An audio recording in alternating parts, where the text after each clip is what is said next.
Hi everybody, welcome back to Beccas by the Bay. We are in the garden today, and I'm Becca. So come on with me. Hopefully you can see what I'm up to here. I'm doing this all by hand. So we have this raised bed here. This is our third season trying to grow strawberries here.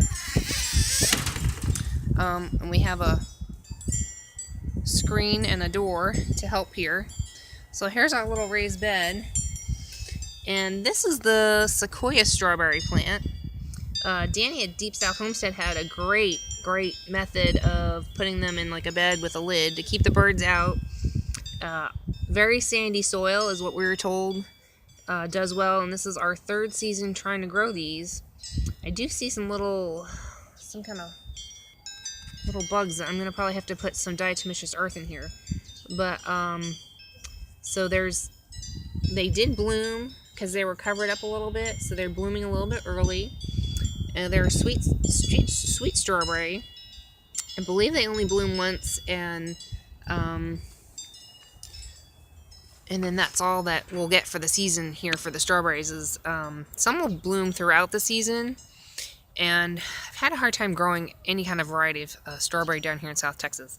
It's hot. It's just we have a lot of birds, so the birds, whenever we did have strawberries, got to them. Most of my plants died. We had one plant that made it the first year, and it's made these runners. It'll make runners, and then you can cover them up and transplant them in different areas after they root. So that's what we did. We made this really sandy raised bed with some spinach and our strawberries here. And then if you come with me over here, this is actually a whole nother raised bed that we have that's sandy soil with more strawberry plants.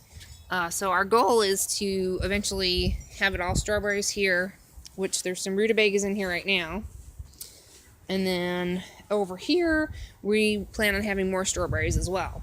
But there's some lettuces and carrots going on in there right now just to fill the space temporarily till we get some more strawberries. So we tried doing a strawberry tower here, and for whatever reason, other people were successful with those, but that did not hold true to us. We tried doing drip line through it, and the water was not coming out even for some reason, and it's really hot here. So we had them 3 stacked up, and our strawberry tower we had like 80 strawberry plants in there to 100 strawberry plants, and maybe 4 or 5 lived to make it into these other beds. So that was really disappointing. We were trying to try some different varieties to see what would do well, and the only variety that seems to be doing well right here in Zone 7, South Texas, is the sequoia strawberry.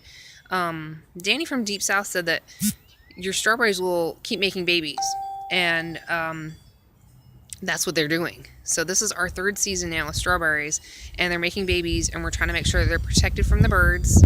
We're making sure that they're in sandy, well-draining soil. We make sure they have good natural fertilizer. We have rabbit poop in there, some azomite, and I think we had some chicken compost manure in there as well from our own chickens.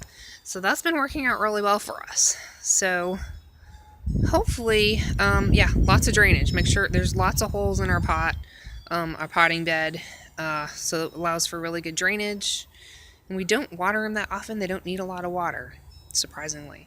They do really well, and they do not need to be covered up over the winter. They will survive, but if you cover them up a little bit on really cold nights, it forces them to bloom sooner, so you'll get strawberries sooner in the springtime, I found that out by accident when we had snow last year, and I covered up all of them, and I'm like, wow, the strawberries are blooming really early.